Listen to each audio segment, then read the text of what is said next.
आप में से किसी भाई ने एक वीडियो पर कमेंट करके विक्रम सोलर के स्टॉक के ऊपर रिसर्च करने को बोला था एंड वीडियो अपलोड करने के लिए बोला था। ये वीडियो होने वाली है विक्रम सोलर के शेयर में रिसेंट गिरावट के बारे में, इसकी वजह, कब तक रहने वाली है ये गिरावट, और जिन लोगों ने हाई रेट्स पे ख़रीदा है उनके लिए होल्ड करना सही है या गलत। हमने इस स्टॉक को रिसर्च किया और ये वीडियो रिसर्च और नॉलेज बेस रहने वाली है। तो नमस्ते दोस्तों, स्वागत है आपका अपने YouTube चैनल स्टॉक स्टूडियो पर, जहां हम स्टॉक मार्केट के हर ट्विस्ट को अनपैक करते हैं। आज का टॉपिक है विक्रम सोलर, एक स्टॉक जो IPO के बाद स्काई हाई गया, फिर गिरावट में आ गया।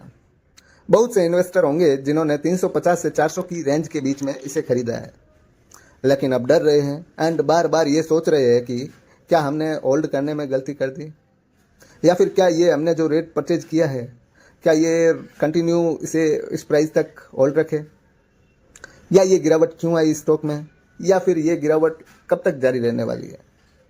आपके इन्हीं सवालों का जवाब देने के लिए हम लाए हैं आपके लिए रिसर्च बेस्ड वीडियो। अगर अभी तक आपने हमारा चैनल सब्सक्राइब नहीं किया है तो कर लीजिए। इस वीडियो में हम डिस्कस करने वाले हैं कंपनी की हिस्ट्री से लेके लेटेस्ट फाइनेंस और sector trend and risk opportunities, सब कुछ। तो चलिए बिना टाइम गवाए शुरू करते हैं। पहले समझते हैं विक्रम सोलर कंपनी क्या करती है। ये एक pure Indian solar PV module manufacturer हैं जो 2006 में कोलकाता बेस्ड एंटरप्रेन्योर साई बाबा मुत्तुकुरी ने स्टार्ट किया। शुरू में सिर्फ मॉड्यूल असेंबल करते थे, लेकिन अब ये इंडिया के टॉप 3 सोलर कंपनीज में शामिल है। इसकी करंट कैपेसिटी 4.5 गीगावाट, जिसमें 2.85 गीगावाट ALMM अप्रूव्ड है, मतलब गवर्नमेंट के मेगा प्रोजेक्ट के लिए परफेक्ट है। कंपनी का फोकस B2B है। ये मॉड्यूल सप्लाई करती है पावर प्रोड्यूसर जैसे NTPC, Adani green, JSW energy और L&T जैसी बड़ी कंपनीज को मॉड्यूल सप्लाई करती है। कंपनी का प्रेजेंस 19 स्टेट्स और 2 यूनियन टेरिटरीज में विथ 83 डिस्ट्रीब्यूटर्स और 250 से भी ज़्यादा डीलर्स के साथ। कंपनी एक्सपोर्ट्स भी करती है USA, यूरोप, अफ्रीका में। अब एक्सपेंशन प्लान के बारे में जानें। ये एक एक्साइटिंग पार्ट है। कंपनी ने एग्रेसिव रोड मैप अनाउंस किया है। कंपनी का प्लान फाइनेंशियल ईयर 26 तक मॉड्यूल कैपेसिटी 15.5 गीगावाट करनी है, जो कि करंट से 3.5 गुना ज़्यादा है। फाइनेंशियल ईयर 27 तक मॉड्यूल को 20.5 गीगावाट एंड सेल मैन्युफैक्चरिंग को 12 गीगावाट करना है बैकवर्ड इंटीग्रेशन के लिए, ताकि रॉ मटेरियल खुद बनाए। और battery energy storage system 5 gigawatt तक एक्सपेंड करना है। इनका न्यू प्लांट तमिलनाडु में वलम एंड गंगाईकोडम प्लस USA में मैन्युफैक्चरिंग सेटअप। IPO अगस्त में 332 इश्यू पर हुआ एंड Q1 फाइनेंशियल ईयर 26 के रिजल्ट भी अच्छे आए, जिसके बाद इनका स्टॉक रॉकेट बन गया, लेकिन ये अपने बनाए हाई से फॉल हो गया। लेकिन इसमें गिरावट क्यों है, चलिए चार्ट पर आते हैं। अब लिस्टिंग के बाद पहले वीक में फ्लैट रहा, फिर 5 सितंबर को 52 वीक लो इसने 312 रुपये बनाया। Q1 के रिजल्ट 9 सितंबर को आए, जिससे स्टॉक ने बूम किया। स्टॉक 30% अप रहा। इसने अपना न्यू हाई 408 रुपये 52 वीक आई बनाया। लेकिन 11 सितंबर से गिरावट स्टार्ट हुई, जिसने प्राइस को ड्रॉप किया। अब 350 से 360 की रेंज में ट्रेड कर रहा है हाल फिलहाल। कल मैं X पर पोस्ट देख रहा था, तो कुछ पोस्ट देखी थी जिसमें लोग बोल रहे हैं ट्रैप डे स्टॉक को लेके, मतलब फेक ब्रेकआउट के बाद डंप कराया गया स्टॉक को। अब असली वजह समझते हैं step by step. Profit booking और मार्केट करेक्शन से थोड़ी बहुत दिक्कत हुई है। Q1 में revenue 80% year of year up 1134 crore and pet 484% 133 crore jump किया है। इन्वेस्टर्स एक्साइट हुए, स्टॉक सर्ज किया, लेकिन जैसे ही हाई पहुंचा FII और बड़े बाबू ने प्रॉफिट बुक कर लिए।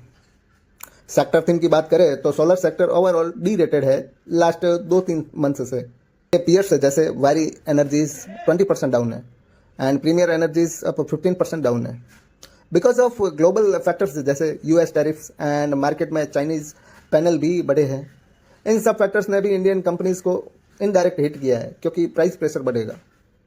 वन कॉन कॉल में मैनेजमेंट ने एडमिट किया 5 gigawatt new module facility mid quarter two financial year 2026 तक डिले हो गया। करंट प्लांट की यूटिलाइजेशन सिर्फ 67 से 89% है। ये इसमें एग्जीक्यूशन रिस्क दिखा रहा है। अगर डिले बढ़े तो कैपेक्स 1500 करोड़ का प्लान है वो वेस्ट हो सकता है। इन्वेस्टर्स को लग रहा है भाई वादे बड़े बड़े लेकिन इरादे ढीले ढीले पार्ट ऑफ जॉब। इन्वेस्टर्स को हाई वैल्यूएशन का डर भी है। Financial year 25 P ratio 86x जो कि पीयर्स से डबल है। वारी का 47x है एंड वेबसूल का 38x।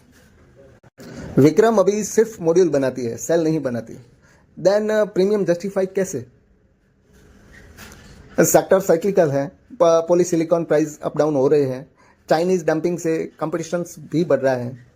कंपनी पे 45 से भी ज़्यादा केसेज पेंडिंग है टैक्स रिलेटेड, और जिसमें हो सकता है कंपनी में 50 करोड़ तक का इम्पैक्ट भी ला सकते हैं। और 2 क्रिमिनल प्रोसीडिंग भी पेंडिंग है। प्रमोटर्स पे भी पर्सनल लिटिगेशन है। ये छोटी बात नहीं है, ये सभी फैक्टर्स मिलकर इन्वेस्टर का कॉन्फिडेंस हिलाते हैं। बॉर्डर सेक्टर चैलेंजेस जैसे इंडिया का सोलर टारगेट 500 गीगावाट बाई 2030 है, लेकिन शॉर्ट टर्म हर्डल जैसे इंपोर्ट ड्यूटीज हेल्प कर रहे हैं, लेकिन supply chain issue, raw material volatility, globally US trade war का इफेक्ट है। ये सब मिलाकर गिरावट शॉर्ट टर्म लगती है 2 से 3 मंथ तक। इसके ऑर्डर बुक की बात करें, इसकी ऑर्डर बुक 10.96 से 11 गीगावाट तक है जो कि स्ट्रांग है। 13,000 से 15,000 करोड़ का रेवेन्यू जो कि 12 से 18 मंथ में रहा। अगर मार्केट सेंटीमेंट इंप्रूव हो तो Q2 रिजल्ट अच्छा आए तो बाउंस बैक 400 तक आ सकता है। कंपनी में ऑपरेटिंग कैश फ्लो 500 करोड़ है, 500 करोड़ से भी ज़्यादा है। रिसेंटली L&T से कंपनी को 336 मेगावाट का ऑर्डर मिला जिसकी वैल्यू 500 करोड़ है करीब। कंपनी की NTPC से लॉन्ग टर्म सप्लाई भी है। कंपनी में लो डेप्ट है जो कि एक्सपेंशन के लिए फंड लाने में इजी रहेगा। कंपनी के वीकनेस की बात करें तो ईबिटा मार्जिन्स पीयर्स से लो है, जैसे विक्रम सोलर का 14 है एंड वेबसूल कंपनी का 44 है। कंपनी को अपने टॉप 5 कस्टमर से 77% रेवेन्यू आता है जो कि कॉन्सेंट्रेशन रिस्क है। कंपनी अभी तक सेल मैन्युफैक्चरिंग नहीं कर रही है जो कि वैल्यू चेन टॉप पर स्टक है। पीयर से कंपेयर करें, वारी इंजीनियरिंग की बात करें तो ये सेल प्लस मॉड्यूल दोनों करती है। इसकी कैपेसिटी 12 गीगावाट है एंड इसका पी 47x है, बट डेप्ट आई है। प्राइमर एनर्जीज की बात करें तो सिमिलर एक्सपेंशन है कंपनी का, बट बेटर मार्जिन है जो कि 25% के करीब है। वेबसूल की बात करें तो ये सिमिलर है, बट नहीं, शायद वेबसूल इससे छोटा है, स्मॉल है, लेकिन इसके मार्जिन काफ़ी हाई है। अब बात करें विक्रम के बिगेस्ट एक्सपेंशन प्लान की तो गवर्नमेंट PLI बेनिफिशियरी जो कि 200 करोड़ तक का इंसेंटिव एक्सपेक्टेड है। फ्यूचर एस्टिमेट की बात करें तो मेरा कैलकुलेशन ऑर्डर बुक के हिसाब से फाइनेंशियल ईयर 2026 का revenue 6850 crore and pet 485 crore and financial year 2027 में शायद 10,300 करोड़ के आसपास रेवेन्यू रह सकता है और पेट इसका 1135 करोड़ के आसपास रह सकता है, और इसकी जो शेयर की फेयर वैल्यू है वो 470 के आसपास रह सकती है 2027 तक। भविष्य में सोलर बूम अनस्टॉपेबल है। इंडिया 2030 तक 500 गीगावाट ऐड करेगा जबकि करंट 100 गीगावाट है। विक्रम जैसी कंपनीज को PLI, ALMM, anti dumping duties से बूस्ट मिलेगा एंड बैकवर्ड इंटीग्रेशन से मार्जिन 25 से 30% तक जा सकते हैं। USA में एंट्री से एक्सपोर्ट डबल होगा, लेकिन एग्जीक्यूशन डिले से स्टॉक पनिश हो सकता है। चाइनीज और सप्लाई से प्राइजेस क्रैश हो सकते हैं या इंटरेस्ट रेट अप होने से कैपेक्स कॉस्टली हो सकता है।